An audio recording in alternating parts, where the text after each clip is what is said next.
พวกเลยตรงนี้ไปแม่พวกเลยครับพี่น้องมีให้เลือกหนูนี่พร้อมเอาบุกพุกกับเราอีกเนาะมีบุกใหม่กับแห้งดูดีกินหน่อยมันมียาจะได้ทำเพื่อผ่อนคลายบุกเพ่พี่น้องเอ้ยก็แบบกินดูด้วยนี่ของแซ่บต้องกินโลด หนังของเขาหวานแต่มึงได้กินแล้วเจ้านานโอ้ ทำน้ำมามีมาเพียงนี้มาเพียงนี้เลยแหละอันนี้เครื่อง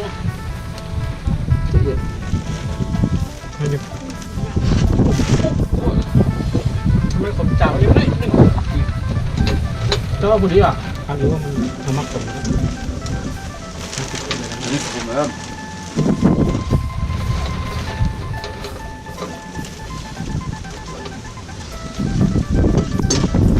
ไม่ได้พกแบบเข้าไปหอมก็หอมอย่างเงี้ยมันไม่พกแต่แอบเลย ความจริงเพื่อมันวะพกแต่แอบเลยมันกินมันกิน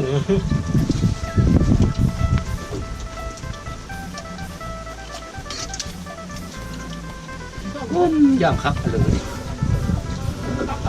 เห็นเทวดาย้อนขาลงแล้วมั้งดูเพชร นี่ต่อน้ำปลาไปกินพวกกับเดี๋ยวนี้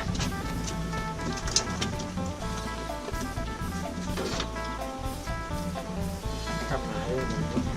ขมลำขณะซ่องอยู่พวกมันยังใส่เสื้อซ่องบ้ากอดขมลำซ่องอื่นเขาจังเบิ้งเขาต้องคิดว่าเอ็นเรื่องจังต้องว้าวตลอดเพื่อให้มันเป็นเอกลักษณ์คือว่าเท้าเห็นปะสวัสดีครับพบกับบ่าวเท้า5 Channel เงินบ่าวเท้า5 Channel วันนี้กับบ่าวเท้าอันนี้บ่าวเท้าเอาเขาติดชื่อวันนี้มันมานี่ลงไปเรื่อยคนชื่อของเขาเรื่องมันจะกัดกันขึ้นนะครับดับเพชรเลยนะเหมือนกันเนาะตัดเสียนี่เห็นบ่เสียแรงกินถ้าคุณนำมาเดิมน้ำยามาล้างหัวเห็บก็เราจะกินเลยแก้ข่าวให้พี่น้องมันกับยางเข้มกับบุหรี่ปั๊บเลยจังที่หวายก็เลยเพชรซุปมาจิ้งเลยต้อง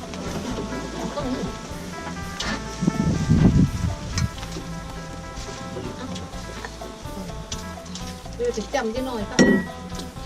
บุญใจเขาตอนเนี้ยกูบอกอัดนะบอสพูดทำมาให้แม่ยืนคนตะใส่เลยเขาตะนี่มันมัดไปแค่ไหนใช้เนื้อเหนียวนึกถึงหัวของพวกเขาโลกเพื่อนไต่พวกกี่เข้ากับคืนนั่นแหละเพื่อนหมุนคนมันค่อยกระโตกกันนะย่อกระโตกมันค่อยเสียโค้งก็ตัวเลี้ยวหรอวะหมุนพอแล้วกูบุรีนี่เลยกูบุรีมันบวกครึ่งไงงอกระโดดเชือกระบาดเดียวนะปั๊บ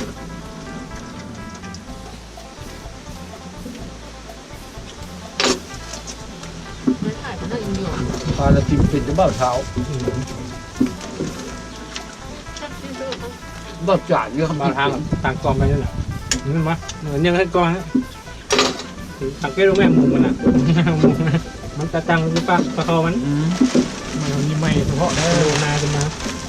ไม้เพชรเกียรขนาดไม้ที่จอเน้นคนดังแล้วเต้ารักของคนนะครับเสียงยังดังก็มันยังเป็นกระดาษ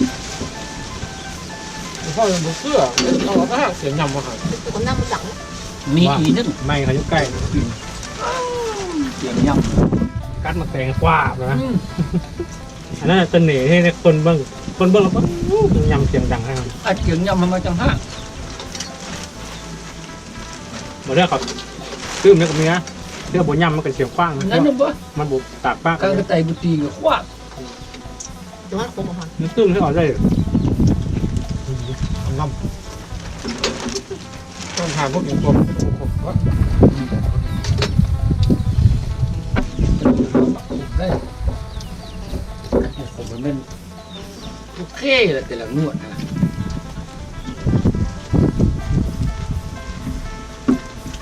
ง่วงว่าบางเลย ผมไม่ข่มเกินนะข่มเกินไม่ได้ หายเพชรหายเข้มด้วยผมให้มาแล้วครับ พักเป็นต้มแบบ ก้อนมาสิครับว่าสู้ธรรมชาติบ่ได้ใส่ปุ๋ยบ่ได้ใส่เตอร์สู้ธรรมชาติทับแต่ละเนี่ยปลูกเองเฮ็ดเองมันกินเองบ่ได้ซื้อไว้ถ้าจะหมดนี้ละมวยละ ที่พันก็ มวยทำทั่วมวยทำเตง เพชรปัจจุบันนอนเพชร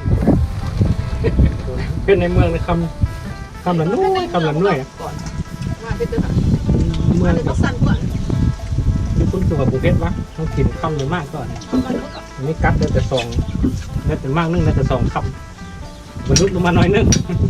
อันนั้นเราบอกให้เรียนกัน เออ งัดลงมากันต้องกระดิ่งงัดลงมา มันบานนอกมาเนาะมา เนื้อมาแล้วมันเป๊กขึ้นเป๊กขึ้น เฮ้ยมันขอมาขายเอามาจากบ้านฮอกนะฮะ เป๊กขึ้นคำเอาแห้งเล็ก ก็บดตื้มด้วยอันนี้เนาะน้อยโคตรเลยโคตรไอ้คนขึ้นเนาะอันลองมัน ผมให้ทดลองมั่ง เมื่อเดี๋ยวเคยกินแล้วกันบ่ลองก็ไอ้เลยก็ ยันถือปลาลูกก็นะคือเคยว่าไปมึงฟังกันเนี่ย เข้าดีกับลูกนี่เลยเนาะ เดี๋ยวมึงยังอุกันนะ ต้องซื้อแต่มี สองครั้งเนี่ย chú không phải bà ngon ngon biết